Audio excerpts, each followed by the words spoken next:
Hello guys and welcome back to another video. Today we're going to be looking at the Fifine K658 microphone that was recently sent to me by Fifine themselves for my honest review. Now this microphone is very nice and I'll be leaving it in the description below if you do plan on buying this microphone. Other than that, let's just get right into it. The unboxing experience is very nice because it comes in this red and black box, and I was surprised to see that Amazon didn't ship it in anything else protecting it or anything like that, but that's what I got. And the stuff that it comes with is obviously the mic, a USB to USB-C cable, a tripod stand, a shock mount, a 3/8 to 5/8 adapter if you want to attach it to a boom arm, and a metal ring. So you get all that stuff in the box, and it's very nice that they give you all of that. But I will say one thing. If you are someone that's sort of like out of the loop or not really someone who's really into microphones or any audio related products, and you looked at the product listing on Amazon, you would notice that all the pictures shown show that it's on a boom arm.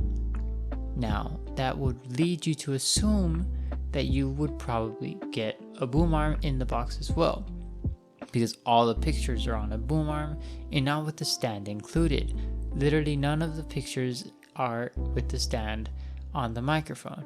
Now I get that it says on like the 6th picture what comes in the box, so you guys don't know, so it's technically not false advertising, but at the same time it's in the 6th picture. I would have at least liked to see something showing that the microphone is on the tripod that actually comes in the box, instead of all the pictures showing off the mic on a boom arm. Now Fifine told me themselves that the included stand is for simple and not long-term usage, but for people like me, I'm probably just going to use the stand because it works just fine. The only problem I'd have with it is that sometimes the mic can overweigh it and it'll topple over or tip over depending on the angle you have the microphone. Now when it comes to the microphone itself, it is very nice, especially in build quality, and I really like how they did the RGB and just overall controls of the microphone. The big knob for gain is very nice because it's easy to move, but I will say it is hard to see where the line is because the line is so tiny.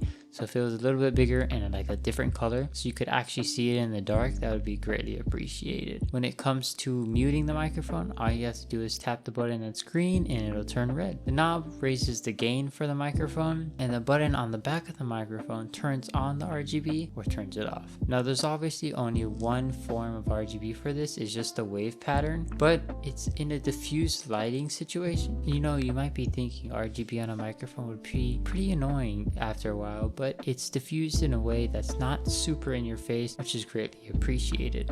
Now when it comes to sound quality, this microphone is a dynamic microphone that uses a unidirectional polar pattern. And what that basically means for you guys is that you would have to talk to the top part of the mic instead of the sides of the microphone to get a crisp and nice sound quality. So you wouldn't want to talk to the side of this microphone because it sounds pretty muffled. I say the only problem I have when it comes to sound quality is just USB mics in general. A lot of USB mics have a lot of noise in them, just like static or fuzzy sounds when you're actually using the mic. But that's just USB mics in general, it's not just this specific mic. All USB mics usually have some noise in the background that you can easily remove with some software if you plan on using this to stream or record YouTube videos. I'll be leaving a couple of sound tests here so you guys can compare how everything sounds with filters and without filters, and the 0 to 100 gain as well. This is a Fifine K658 mic test showing you guys the gain from 0 to 100, and as you guys can hear, the static will also raise when I raise the volume as well as my voice. It basically amplifies everything, including that static that I was talking about earlier.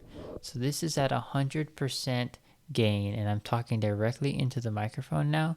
It's at 100% gain, so you guys can hear how it sounds with no filters on it, no nothing.